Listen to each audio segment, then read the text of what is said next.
होने का लग रहा है मेरे को ये बहुत प्रॉब्लम है, क्योंकि कोड बना हुआ 90% कम्प्लीट है, इसके बावजूद 90% कम्प्लीट के बावजूद जो 10% नेशनल हाईवे पे आ रही हैं बेचारियाँ, एक तरफ बच्चे लेकर एक तरफ गेलने लेकर, और गाड़ियाँ बीच में इस तरह चल रही होती कि परेशान हो जाती है आवाम की। हम क्या करें? हमारा पॉलिसीज जो है, पॉलिसीज 50 चुनाव दिल्ली के लिए आए हैं, शर्मिंदा हम हैं कि हम स्कूल मांगे पहले ही कॉलेज में गए ना। तो यहाँ पे गए, यहाँ पे वो अस्पताल इतनी दूर मिला है हमको, वो भी हमने बर्दाश्त। ये शॉट लेके ना बैकग्राउंड में बोला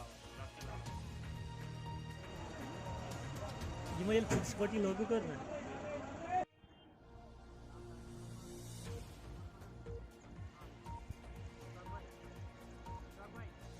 टाइम आगे क्या बंदा फट में तो सर ये मत बंदा फट में लगी वो बर्फ ऐसा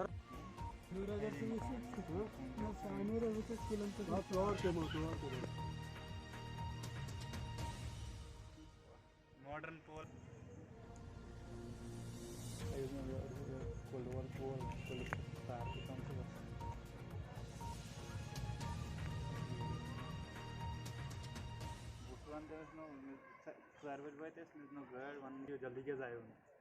लाजवाल उर्दू न्यूज़ यूट्यूब चैनल को सब्सक्राइब जरूर करें और बेल आइकन पर क्लिक करें। बेल आइकन पर क्लिक करने से आपको ताज़ा तरीन खबरों की फौरी जानकारी मिलेगी।